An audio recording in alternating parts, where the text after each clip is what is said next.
안녕하세요. 살다 보면 말도 안 되는 대접을 받을 때가 있는 것 같아요. 혹시 이런 경험해 보신 적 있나요? 분명 상대방이 나쁜 건데 오히려 제가 인내해야 하는 경험 말이에요. 사실 저는 이런 상황에 놓여서 마음 고생한 적 있었어요. 하지만 지금은 가만히 앉아서 주어진 환경에 순응하느니 차라리 두들기고 깨지고 나서 스스로 선택한 길에 책임져야 한다는 교훈을 얻었답니다. 만약 저와 같은 경험을 지나오신 분들이 있다면 더욱 와닿을 거라고 생각해요. 지금부터 들려드릴 테니 집중해 주세요. 저는 30대 후반으로 인생을 안주하지 않고 도전하며 살아야 한다고 생각하는 여자입니다. 원래 저는 미혼모인 엄마 밑에서 자랐어요. 솔직히 아주 어렸을 때는 왜 저만 아빠가 없는 건지 엄마가 원망스럽기도 하고 야속하기도 했던 것 같아요. 아무래도 주변 친구들을 둘러보면 다들 아빠랑 재미있게 지내고 있었으니까요. 누구는 아빠가 목마 태워주셔서 놀이공원에서 사진 여러 장 찍었다고 자랑하고, 누구는 아빠가 출장 갔다가 분홍색 예쁜 인형을 사다 주셨다고 뽐내더라고요. 결국 저는 어린 마음에 철없이 서운한 소리를 늘어놓기도 했습니다. 왜 나만 아빠가 없는 거야? 나도 아빠 갖고 싶어. 다른 애들은 다 아빠랑 주말에 뭐 했는지 자랑하는데 나는 아예 할 말이 없어서 매번 가만히 있어야 한단 말이야. 딱 한 번만 아빠 만나게 해주면 안 돼? 설마 나는 버려진 거야? 미안하다, 서령아. 절대로 너는 버려진 적 없으니까 그렇게 상처받는 생각하지 않아도 돼. 그냥 엄마가 너무 부족해서 그런 거야. 우리 공주 매번 친구들이랑 놀 때마다 속상해하고 있었구나. 엄마는 그런 줄도 몰랐네. 솔직히 엄마한테 단단히 혼쭐 날 각오를 하고 어리광 피운 거였습니다. 그런데 엄마는 제 말을 듣자마자 무너져 내리더니 사과하시며 오열하더라고요. 아무래도 엄마 역시 저한테 빈자리를 만들어준 것 같아서 마음이 많이 걸리셨나 봐요. 그렇게 저는 엄마의 품에 안겨 많이 반성했던 것 같아요. 비록 그 시절에는 저도 많이 어렸지만 엄마의 노력을 모를 수는 없었던 거죠. 아니야, 엄마. 내가 너무 철없이 말한 것 같아. 원래 나는 다시 태어나도 엄마 딸로 태어나고 싶은데 잠깐 친구들이 부러워서 헛소리 한 거야. 그냥 아빠 없어도 충분해. 괜히 내가 한 말 마음에 담아두지 마. 사실 제가 다시 태어나도 엄마 딸로 태어나고 싶다는 건 그냥 듣기 좋으라고 한 말이 아니었습니다. 애초에 저는 아빠만 안 계실 뿐이고 크게 부족함 없다고 느낄 만큼 엄마가 저를 위해 최선을 다하셨거든요. 남들처럼 나들이도 많이 데려가시고 책가방이나 옷도 새 것으로 사주시기 위해 밤낮 없이 일하고 노력하셨어요. 매일같이 아침 5시부터 나가 청소 일을 하셨고요. 오전에는 근처 식당 설거지 아르바이트를 하셨습니다. 도저히 몸이 쉴 틈 없이 움직이셨던 거죠. 게다가 점심은 삼각김밥으로 때우고 오후에는 마트 계산원으로 바쁘게 보내셨어요. 그리고 저녁에는 동네 가정집들을 돌아다니며 수선이 필요한 옷들을 받아오셨답니다. 하지만 저는 아직 어리기 때문에 잠을 자야 하잖아요. 그래서 엄마는 화장실에 가서 불을 켜고 수선을 완성하시더라고요. 엄마, 화장실 가서 일하려면 힘들지 않아? 어차피 나 불 켜고 있어도 잘 자니까 걱정하지 말고 여기서 해. 하루 종일 일하다 집에 오는 건데 쪼그리고 앉아있으면 힘들잖아. 괜히 나 때문에 더 고생하지 마. 원래 젊었을 때는 사서도 고생한대. 아이고, 아유, 어디서 그런 말을 배웠어? 학교에서 가르쳐 주신 거야? 너는 아직 젊은 것도 아니고 새파랗게 어린애거든. 너야말로 엄마 걱정하지 말고 얼른 자. 너는 무럭무럭 예쁘게 자라는 걸로 충분한 나이니까. 이렇게 저를 아껴주시고 고생하시는 엄마를 바로 옆에서 지켜보다 보니 저는 또래 친구들보다 먼저 성숙해질 수밖에 없었던 것 같습니다. 아무래도 엄마 혼자 고생시키는 게 미안했고 하루 빨리 호강시켜 드리고 싶었거든요. 가끔씩은 존재도 모르는 아빠를 괜히 미워하기도 했죠. 도대체 왜 엄마의 곁을 지켜주지 않아 혼자 고생시키는 건지 화가 났으니까요. 하지만 제가 마음속으로 아쉬운 소리 한다고 엄마의 형편이 나아질 리 있나요? 당연히 우리의 일상은 변하지 않았고 서글픈 생활이 지속됐어요. 그래서 저는 고등학생이 되었을 때 연예인이 되겠다고 서울로 상경했습니다. 얘들아, 나 이제 얼굴 보기 어려울 거니까 잘 지내기를 각자 응원해줘라. 아무래도 내가 돈 많이 벌기 위해서는 연예인 되는 수밖에 없는 것 같아. 노래 하나만큼은 자신 있는 거 너네들도 알지? 나중에 텔레비전에서 보면 연락해. 진짜 서울까지 가는 거라고? 야, 너 대단하다. 서울에서는 눈 뜨고 코 베어 간다고 하던데 괜히 촌스러운 거 티내지 마라. 너 꼭 연예인으로 성공해서 돌아와. 나는 네가 해준 사인 팔아먹을 거니까. 처음 제가 이런 결심을 했던 건 돈을 많이 벌고 싶기 때문이었습니다. 누군가는 무대 위에 서서 환호성을 받고 싶고 누군가는 자신의 재능을 뽐내고 싶다고 하더라고요. 하지만 저는 철저히 성공해서 엄마의 자랑이 되고 싶었고 형편을 일으켜 세우고 싶은 마음뿐이었어요. 솔직히 스스로도 공부머리가 대단하지는 않다고 생각했기 때문에 돈을 많이 벌기 위해서는 이 길밖에 없다고 판단한 거죠. 나름대로 학교에서 장기자랑을 나가면 노래 실력 하나로 박수를 많이 받는 편이었거든요. 하지만 연예인이 되려면 얼굴을 무시할 수 없더라고요. 몇 번씩이나 오디션 최종 관문까지 올라가서 얼굴이 예쁘지 않다는 이유로 탈락해야 했습니다. 차라리 귀여운 애 뽑아서 대충 립싱크 시키는 게 낫지 않겠어? 어차피 대중들은 이 나이 또래 여자애들한테 대단한 가창력을 바라지 않는단 말이야. 괜히 듣기 좋다고 이런 애 뽑았다가 투자금 회수하지도 못할 것 같아. 그건 그래. 이 정도면 노래 실력이 출중한 것 같아서 뽑으려고 했는데 뭐 데뷔까지 시키는 건 무리겠어. 괜히 기대하게 만드는 것보다 현실을 알려주는 게 낫지. 너 떨어졌으니까 집에 가봐라. 비록 저는 고등학생의 나이였지만 프로의 세계로 진입하는 건 냉혹했습니다. 아예 면전에서 이렇게 제 외모를 깎아내리는 발언을 감당해야 했으니까요. 솔직히 외모에 대한 부정적인 평가보다 오디션 최종 관문까지 뚫었는데 몇 번이고 불합격하는 상황이 더욱 힘들었던 것 같아요. 하지만 엄마가 걱정하는 연락을 주실 때면 씩씩하게 안심시키려고 노력했습니다. 우리 딸 많이 힘들지? 이번에도 오디션 떨어진 거야? 엄마는 네가 꼭 연예인 되어야만 자랑스럽다고 생각하지 않아. 그냥 우리 딸이 엄마 옆에 있어주는 걸로 너무너무 행복해. 그러니까 지치고 힘들면 꼭 돌아와. 헤이, 엄마도 참. 왜 나를 걱정하는 거야? 예전에 내가 젊어서 하는 고생은 사서도 한다고 했던 거 잊었어? 매번 최종 관문까지 가는 거 보면 내가 아예 가능성이 없는 건 아닐 거야. 그러니까 조금만 더 기다려줘.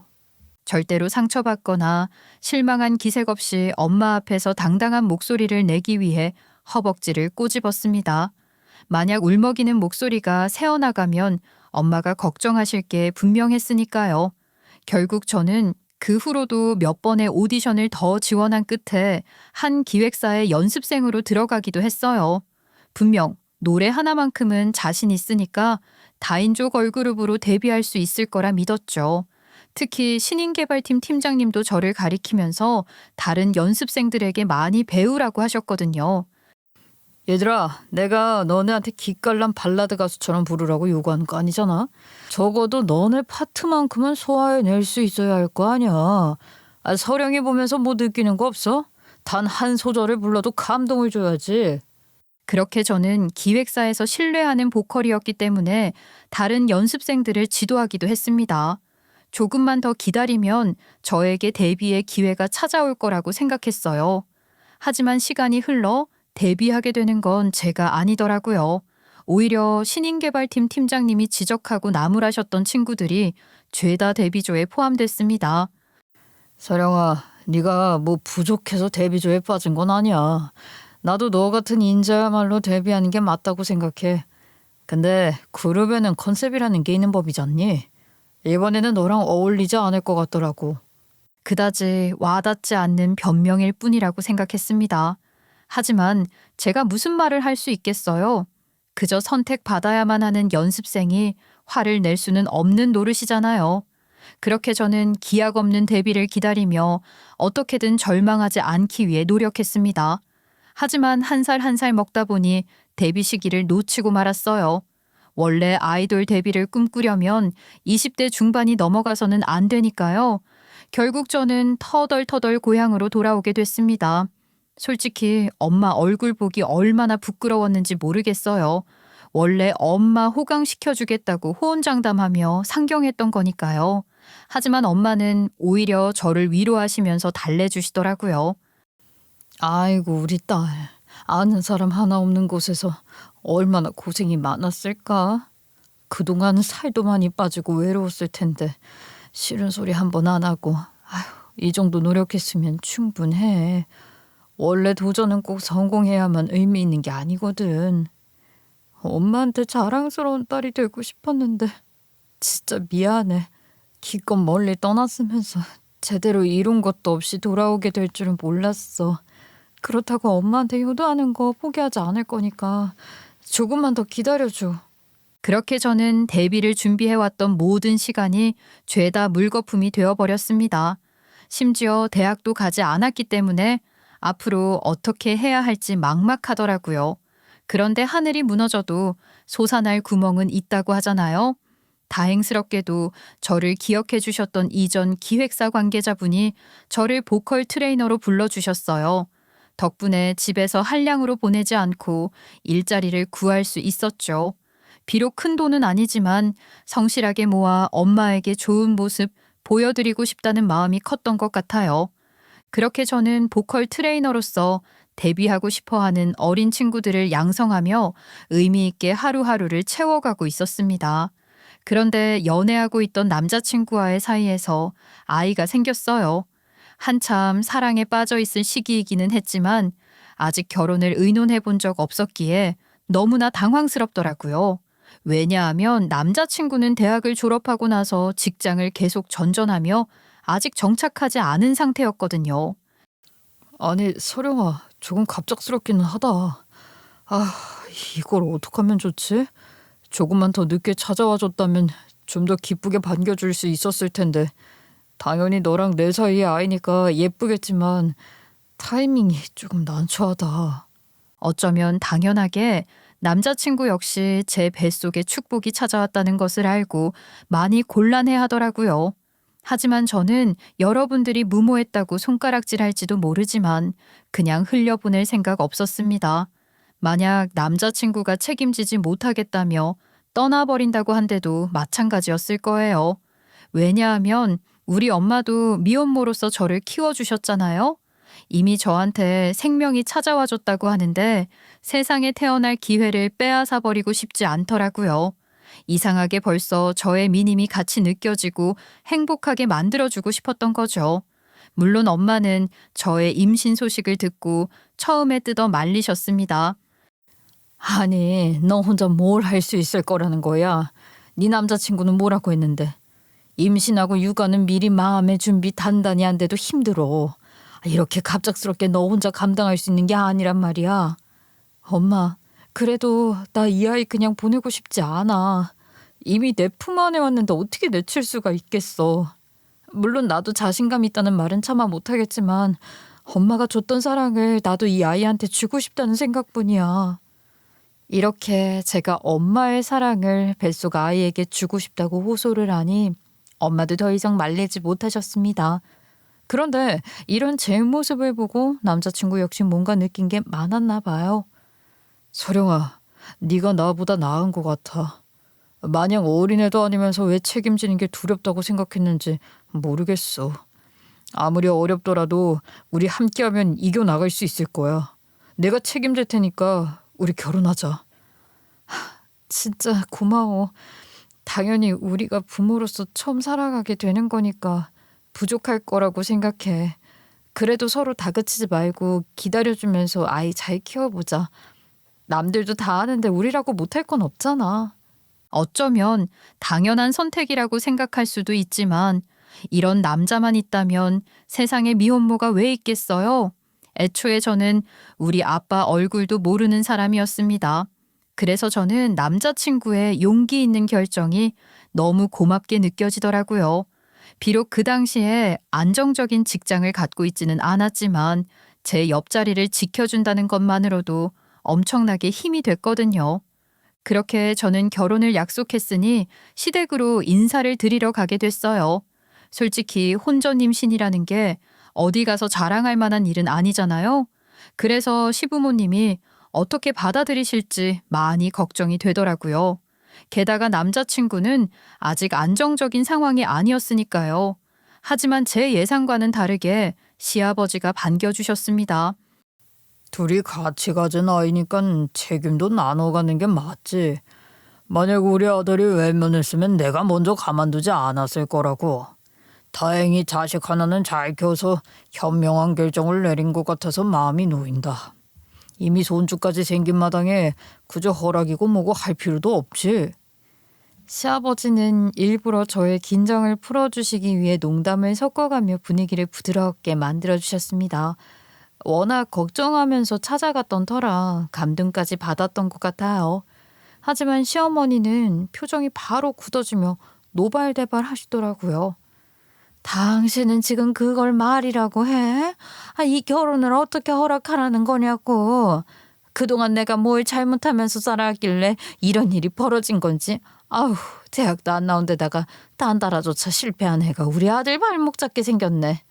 솔직히 기획사 연습생으로 들어갔던 경험으로 별별 말을 다 들어봤기 때문에 면역이 생겨 다행이었습니다. 만약 처음으로 노여워하는 표정과 막말을 마주했다면 저도 크게 상처받고 울어버렸을 거예요. 그나마 시아버지가 바로 호통을 쳐주셔서 더 이상의 막말이 이어지지는 않았어요. 그게 지금 인사하러 온 며느리한테 할 소리야? 무슨 발목을 잡았다고 그래? 누가 들으면 며느리가 애 혼자 만들었는 줄 알겠어. 이제 당신이 하는 말은 무조건 손주도 듣는 거니까 그 입 조심하라고. 다행히 저는 연습생 생활을 하는 동안 이미 몇 번이고 고배를 마셔본 적이 있었습니다. 그래서 언젠가는 기필코 저에 대한 평가를 바꿀 거라고 의지를 다질 뿐이었어요. 그렇게 우리 부부는 제가 모아뒀던 돈으로 원룸을 구해 신혼을 시작했습니다. 그리고 저는 만삭이 되었을 때까지도 보컬 트레이닝 수업을 다니며 가장 노릇을 했어요. 아무래도 남편은 일반적인 회사를 들어가서 적응해 본 적 없었기 때문에 지금이라도 구급 공무원 준비를 할 거라고 했거든요. 당신이 홀몸도 아닌데 이런 짐을 떠안게 만들어서 미안해. 그래도 하루 빨리 붙어서 당신 혼자 고생하지 않도록 되도록 노력할게. 이제 나도 꼬물이 아빠로서 열심히 미래를 준비해 나갈 거야. 조금만 기다려줘. 그래, 우리 아직 갈 길이 먼데 당장 눈앞에 성과가 보이지 않는다고 좌절할 필요 없어. 오히려 당신이 책임감을 갖고 새로운 도전을 하는 것 같아서 나는 응원을 해주고 싶은데 괜히 자책하지 말고 공부에 집중해. 비록 제가 오롯이 먹여 살리고 뒷바라지 해야 하는 입장이 되기는 했지만 남편이 왜 안정적인 직업을 가지려고 노력하는지 너무나 잘 알고 있었기 때문에 잔소리 한 번 하지 않았습니다. 당연히 남편도 이런 저한테 고마워했기 때문에 적어도 집안일만큼은 제가 신경 쓰지 않아도 되도록 노력해줬어요. 이 정도면 충분히 서로를 위하면서 가정을 꾸려나가는 거라고 확신했죠. 그리고 남편은 공부하는 와중에도 저를 열심히 보살펴줬습니다. 솔직히 본인 앞가림하기도 정신 없었을 텐데 제가 배가 불러올수록 허리며 다리며 자주 저려 하니까 저녁마다 시간을 내서 따뜻한 물에 수건을 데워 마사지 해주더라고요. 그리고 식사는 언제나 제 입덧을 고려해 메뉴 하나하나 찾아보고 만들어줬습니다. 만약 호르몬의 영향을 받아 제가 기분이 처져 있을 때면 괜히 웃긴 영상을 틀어주며 유쾌하게 격려해줬죠. 심지어 병원의 정기검진 날에도 단 한 번도 빠지지 않고 동행해줬어요. 오죽하면 의사 선생님이 좋은 배우자를 뒀다고 칭찬하실 정도였답니다. 당신 안 그래도 스트레스 많이 받을 텐데 이렇게 달라붙어서 챙겨주니까 감동이야. 나중에 우리 아이 태어나면 무조건 좋은 아빠라고 알려줘야겠어. 역시 내가 당신 같은 남자를 만난 건 행운이라고 생각해. 당신이 좋은 사람이라 나도 노력하고 싶을 뿐이야. 어떤 임산부가 가장 노릇하는데 잡돌이 한 번을 안 해? 나야말로 우리 아이 태어나면 무조건 당신 좋은 엄마라고 알려줄 거야. 그리고 나도 노력하겠다고 덧붙여야지. 뭔가 저는 아이를 임신하고 있던 10달이 생각보다 고통스럽지 않았던 것 같습니다. 그리고 저는 눈에 넣어도 아프지 않을 딸을 낳았어요. 원래 산후조리원에 들어가는 건 부담스러워서 포기하고 있었는데요. 엄마가 그동안 저를 위해 적금 들어두고 계셨다면서 보내주시더라고요. 다른 건 몰라도 아유 네가 애를 낳았는데 남들 하는 건 너도 해야 하지 않겠어? 이런 거 중요하지 않아 보여도 나중에 다 서럽게 남는단 말이야. 안 그래도 귀한 내 딸이 고생하는 것 같아서 마음 아픈데 내가 이런 거라도 해줘야지. 감히 기대할 수 없는 영역이라고 생각하고 있었기 때문에 감동을 많이 받았던 것 같아요. 덕분에 저는 무사히 몸을 추스리고 일상으로 돌아올 수 있었습니다. 그리고 우리 딸을 보기 위해 시어머니가 집까지 찾아오셨어요.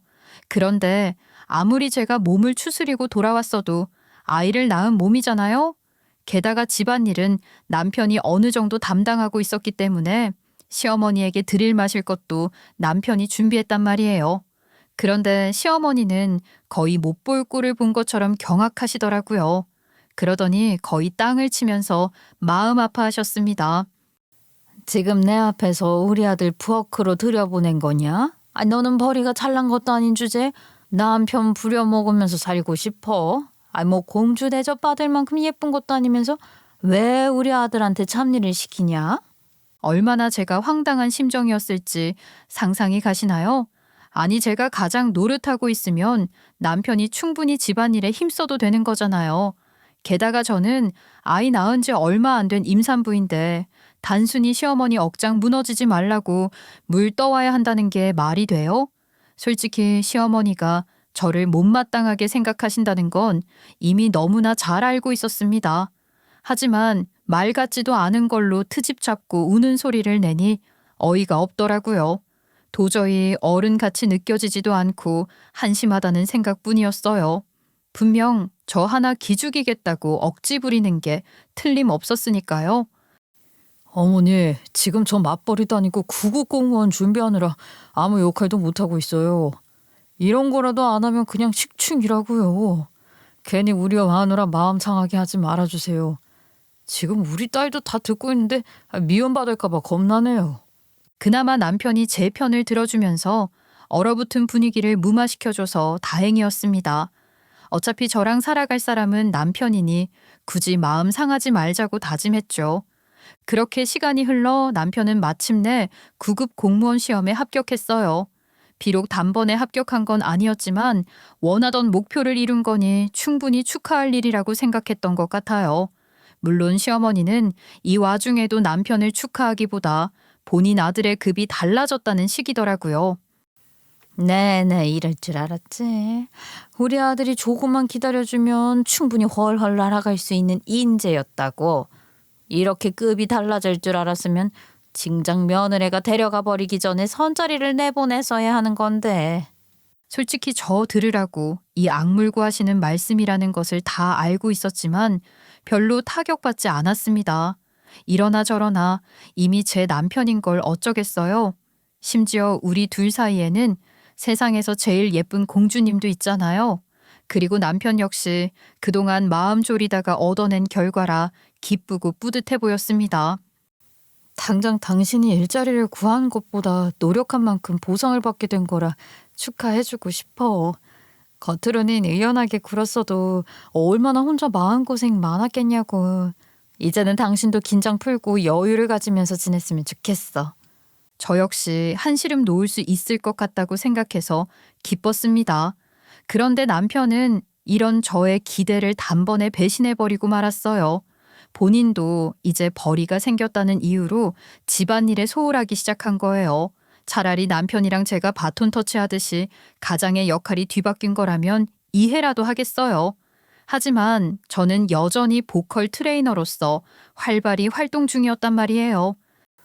이 정도는 당신이 해줘야 하는 거 아니야? 설마 나한테 다 맡겨버릴 생각은 아니지? 아무리 예전처럼 적극적으로 집안일 참여하지는 못하더라도 같이 살아가고 있으면 어느 정도는 해줘야 하는 거잖아.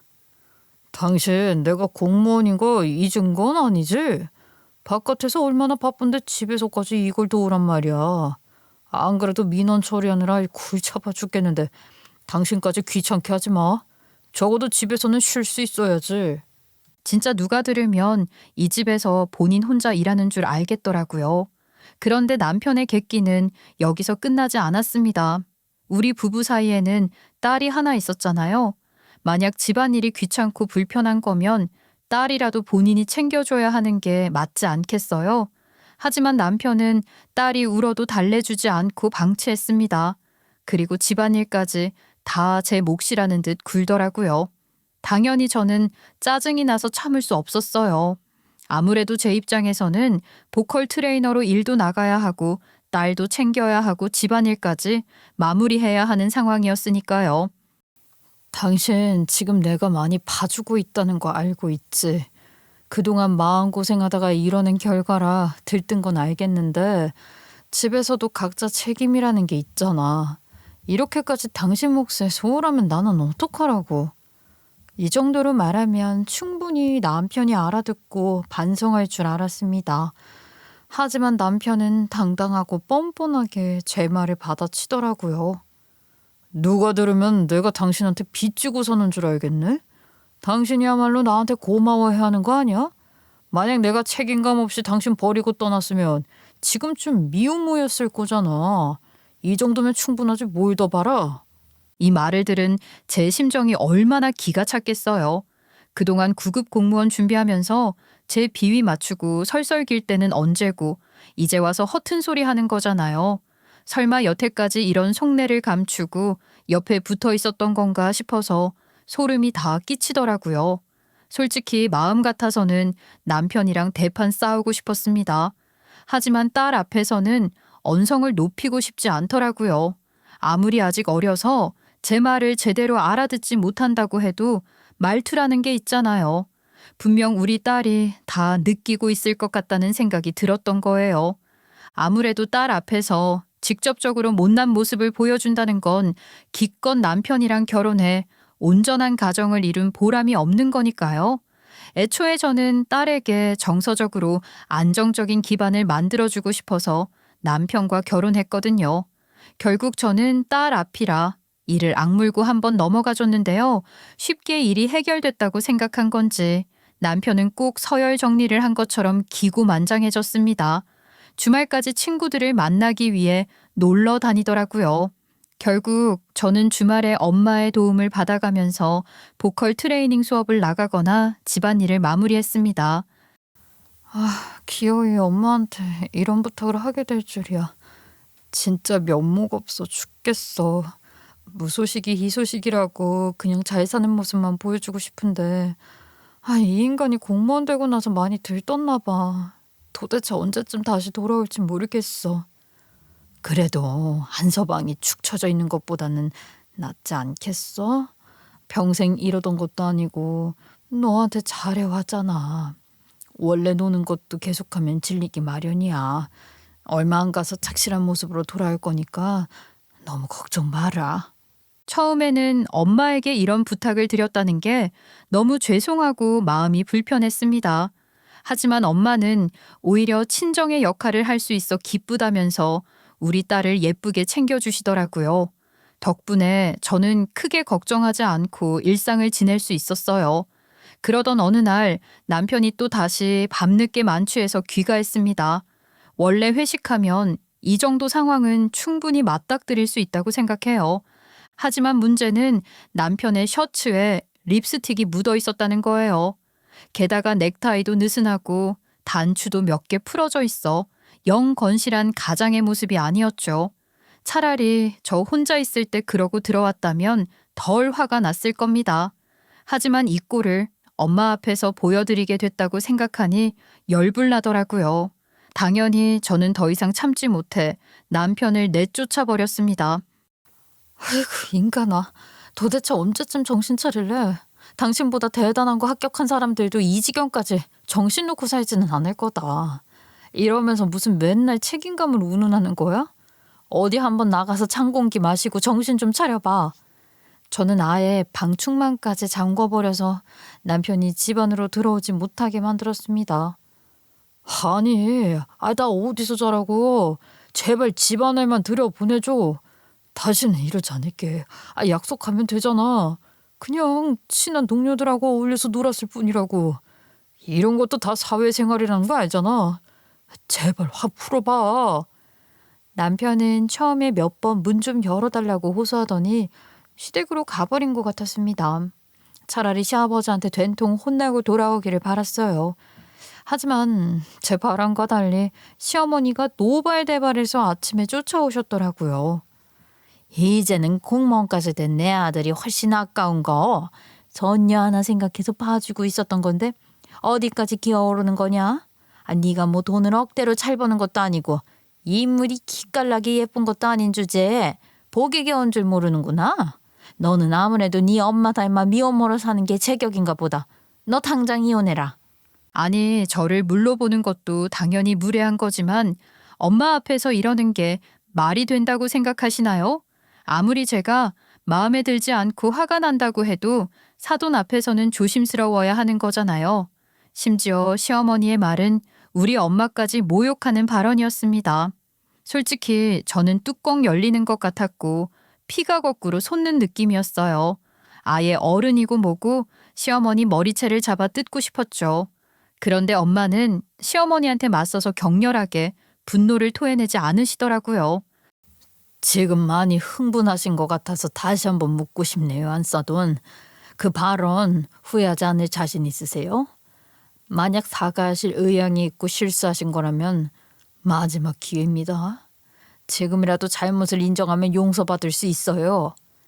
원래 매일 흥분하는 사람 마주하는 것보다 평소에 얌전하다가 가끔 정색하는 사람이 훨씬 무서운 법이잖아요. 하지만 시어머니는 분위기 파악하지 못하고 엄마를 비웃기 바빴습니다. 도대체 제가 뭘 후회를 하는데요? 이제 우리 아들은 덜싱이 되더라도 손자리가 들어올 거예요? 사부인이야말로 하나뿐인 딸 앞으로 어떻게 살아가게 할지 고민 좀 하셔야겠는데요. 하긴 그 대학도 안 나온 돌머리로 뭐를 할 수 있겠어요. 죽을 때까지 노래나 해야죠. 시어머니는 어깨가 바짝 올라가서 남편의 미래가 창창할 거라며 신이 나 있었습니다. 아주 그냥 눈엣 가시 같던 저를 떨어뜨려 놓을 수 있게 돼서 행복해 보이더라고요. 그러자 엄마는 시어머니의 기세에 눌리지도 않고 말을 이어갔어요. 정이혼을 원하시는 거면 아예 서류까지 만들어 오지 그러세요? 괜히 공수표나 날릴 생각은 아니겠죠? 그렇게 잘난 아들 앞길이 훤하다는데 굳이 상황을 지체시킬 필요 없잖아요. 어디 한번 기다려볼 테니 빨리빨리 움직여 보시죠.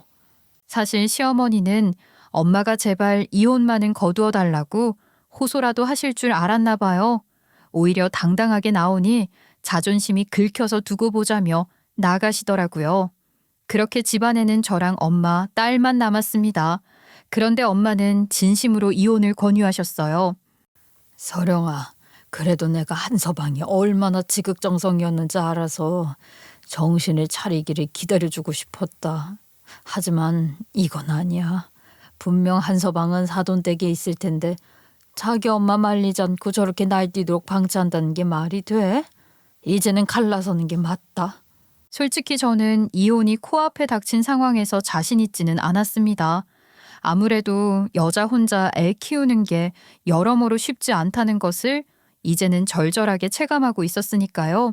단순히 아이를 임신하고 있었을 때 막연하게 갖고 있었던 자신감은 터무니없었다는 것을 깨달았거든요.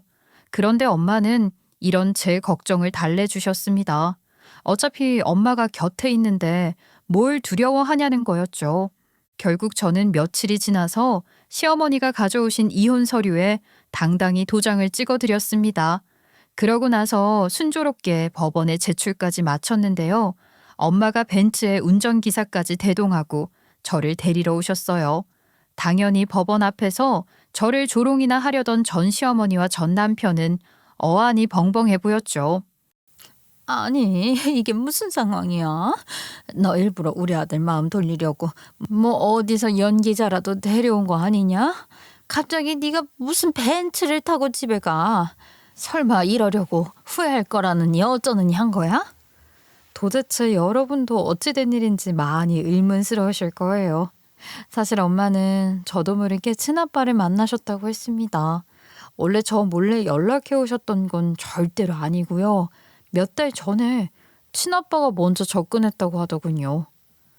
이제 와서 이렇게 얼굴 들고 찾아오는 것조차 제가 떨리고 거북하겠지만 진심으로 용서를 구하려고 찾아온 거야. 그때는 내가 너무 철이 없었어. 당장 내 걱정하기 바빴는데 당신이야말로 얼마나 두렵고 고생스러웠을까 후회가 돼. 과거 연인이었을 때는 갑작스러운 엄마의 임신 소식이 친아빠의 미래를 망칠 것 같고 겁이 나서 도망가 버렸대요. 하지만 세월이 훌쩍 지나가면서 많이 반성하신 것 같더라고요. 그래서 친아빠는 중소기업을 탄탄하게 운영해오고 있었는데요.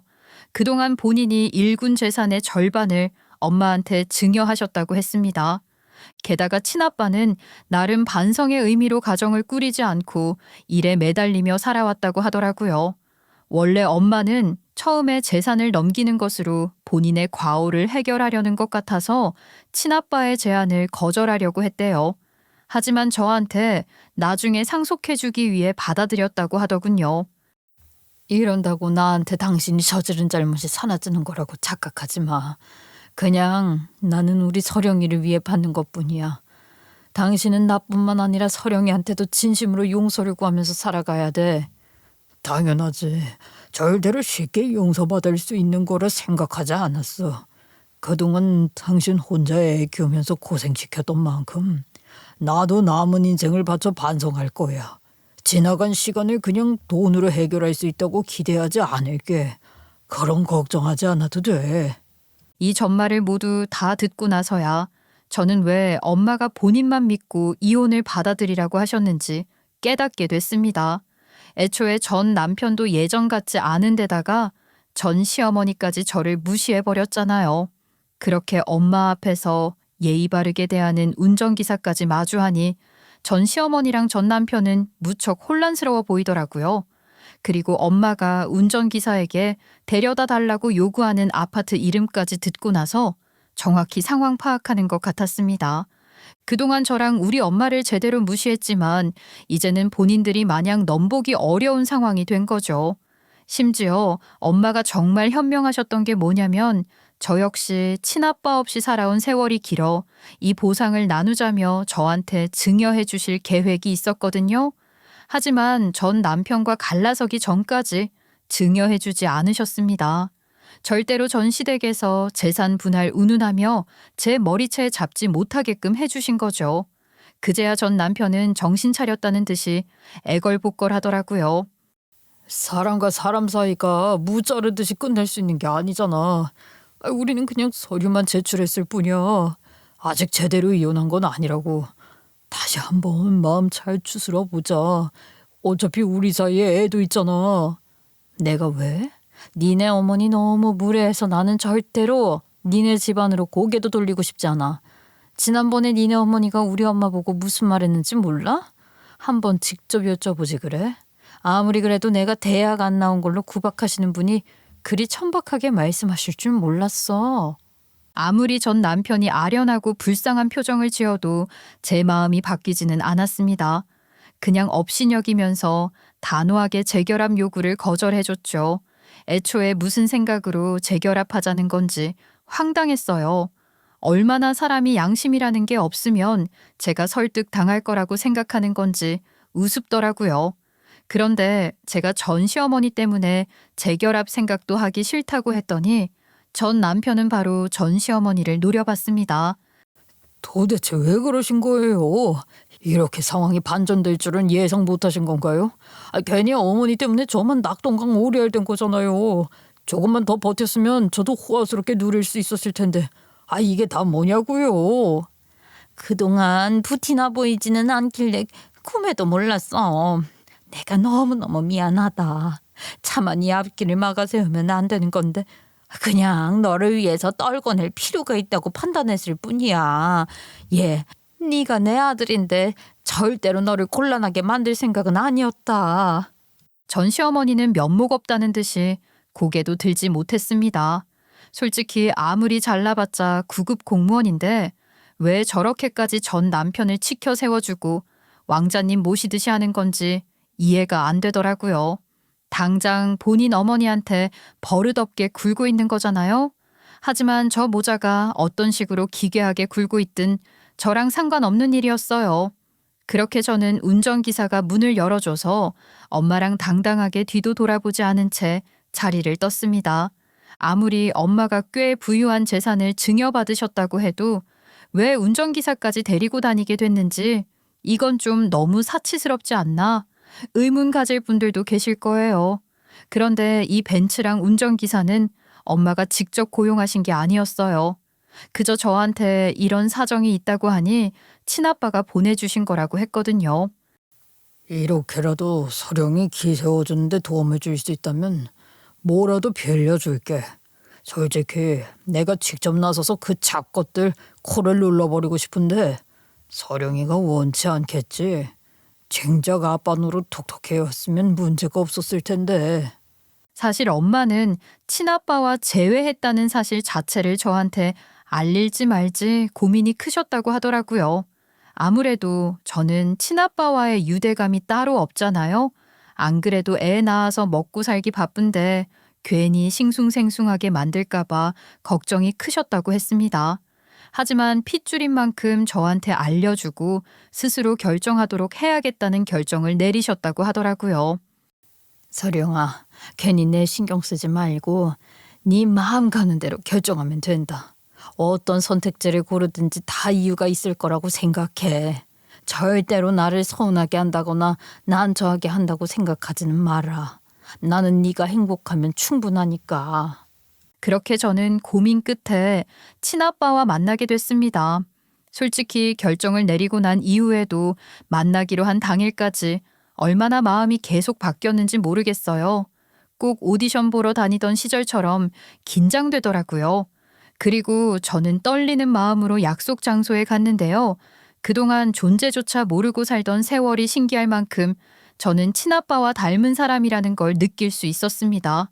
오히려 엄마보다 친아빠의 얼굴에서 제가 많이 보이더라고요. 사실상 초면이나 다름없는 관계였기 때문에 많이 어색했어요. 하지만 친아빠가 저를 불편하게 만들고 싶지 않고 진심으로 생각하고 계시다는 마음은 전해지더군요. 이제 와서 내가 네 아빠라고 하면 마음에 와닿지 않을 거라는 건 너무너무 잘 알고 있다. 그래도 내가 먼저 포기할 게 아니라 너한테 끊임없이 용서를 구하는 게 맞다고 생각해. 죽을 때까지 너를 위해 살 거야. 진심으로 사과한다. 뭔가 꿈을 꾸고 있는 것 같아서 어떻게 대답해야 할지 모르겠네요. 감히 기대하지도 않았던 순간이라 이상해요. 충분히 저한테 어떤 마음을 갖고 계셨는지 느껴졌어요. 이제 저는 괜찮으니까 엄마 많이 신경 써주세요. 사실 저보다는 엄마가 많이 고생하셨거든요. 그래. 네 말이 맞지. 지금도 여자 혼자 애 키우는 건 쉽지 않은데 네 엄마는 얼마나 힘들었겠어. 그래도 자식 농사 하나는 잘 지은 것 같구나. 무조건 네 엄마 한이 풀어지도록 내가 노력할게. 절대로 포기하지 않을 거다. 친아빠가 충분히 진심을 담아 사과하시는 게 느껴져서 저는 받아들였습니다. 솔직히 저보다는 엄마가 고생하셨던 게 크잖아요. 어차피 엄마가 친아빠의 존재를 받아들이셨다면 굳이 제가 고집 피울 이유가 없다고 생각했어요. 하지만 그렇다고 해서 엄마가 친아빠와 예전처럼 연인 같은 관계가 되셨다는 의미는 아니에요. 아무래도 단번에 받아들이기에는 그동안의 세월이 길잖아요. 그래도 친아빠는 엄마한테 지치지도 않는 것처럼 꾸준히 용서를 구하며 정성스럽게 찾아오고 계세요. 주말마다 아예 엄마를 위해 꽃다발을 사오시는데요. 매주 바꿔서 사오시길래 그냥 그날 예뻐 보이는 꽃을 골라오시는 건 줄 알았거든요. 그런데 꽃말을 고려해서 선물하시는 거였습니다. 심지어 엄마도 그 꽃말을 매번 찾아보시더라고요. 아무래도 저한테만 티를 내지 않으실 뿐 두 분이 연인이었을 때부터 해오던 일 같았습니다. 그리고 친아빠는 우체국을 통해 손편지를 보내세요. 요즘은 이런 편지 주고받는 일 자체가 드문데 우편함을 통해서 받으니까 엄마도 꼭 젊었을 때로 돌아가신 것 같더라고요. 비록 내가 지금 하고 있는 노력은 아직 많이 부족하지만 오직 당신만을 위한 거라는 걸 알아줬으면 해. 만약 당신이 죽을 때까지 마음을 돌려주지 않는다고 해도 나는 괜찮아. 당연히 받아들여야 할 일이라고 생각해. 다만 마음 편히 행복만 했으면 좋겠어. 아무래도 낯간지럽게 느껴지기는 하지만 지난 세월의 간극을 줄이기 위해서는 이렇게 꾸준히 두드려야 한다는 생각이 들기는 하더라고요. 그리고 저는 친정에서 딸을 키우며 여전히 보컬 트레이너로 활동하고 있습니다. 아무리 든든한 재산이 생겼다고 해도 꾸준히 할 수 있는 일이 필요하다고 생각해요. 아직까지 저를 찾아주시고 불러주셔서 감사하게 여기고 있죠. 그리고 저는 이미 전 남편한테 일괄로 양육비를 뜯어냈기 때문에 면접 교섭 외에는 귀찮아질 일이 없을 줄 알았거든요. 그런데 전 남편 이놈이 뭔 정신으로 그랬는지 초과 수당을 부정하게 수령했다가 감사에 걸렸다고 하더라고요. 결국 전액 환수 처리되고 3년 동안 인사상 불이익이 결정나서 승진이 불가하다고 했습니다. 아이, 나 어떻게 해. 당신이랑 재결합하는 거 아니면 영원히 혼자 살아야 돼. 3년 동안 승진이 안 되는 건 너무한 거 아니야? 평생 혼자 살 생각하니까 눈앞이 캄캄하다고. 아유, 진짜 나 좀 구해줄 수 있는 건 당신뿐이야.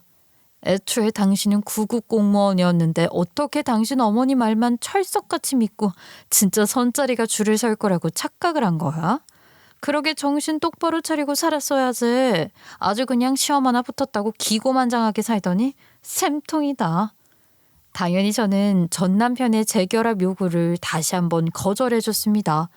그런데 전 시어머니도 이제서야 본인 아들이 본인 생각처럼 대단하지 않다는 것을 깨달았나 봐요. 글쎄 저한테 딸을 핑계로 재결합하는 게 낫지 않냐고 권유를 하시더라고요. 아유, 나중에 애가 크면 아빠 자리를 반드시 필요로 할 텐데 지금이라도 합치는 게 낫지 않겠어? 내가 괜히 하는 말이 아니다. 너도 얘 한부모 가정에서 자랐으니까 그 서름 다 할 거잖아. 원래 부모는 자식을 위해 참을 줄도 알아야 돼. 저는 엄마가 충분한 역할 다 해주셨는데요. 그 인간이 뭐 얼마나 대단하게 자리 채워줄 거라고 생각하세요? 자꾸 이렇게 질척거리는 거 아버님도 알고 계신가요? 아직 제가 번호 가지고 있는데 어떻게 전화드려야 귀찮게 안 하시겠어요? 결국 제가 전 시아버지도 이 상황을 아시냐고 경고했더니 더 이상 전화 오는 일은 없었습니다. 그리고 저는 가끔씩 친아빠를 만나는데요. 솔직히 제가 딸을 낳아 키워보니 절대로 쉽게 용서할 수 있는 일이 아니라고 느껴지기는 해요. 하지만 친아빠가 거의 떠받들듯이 엄마에게 최선을 다하신 덕분에 엄마의 마음도 조금씩 녹아내리고 있는 게 전해지더라고요. 뭐가 됐든 저로서는 엄마의 선택을 적극적으로 응원하고 따를 거예요.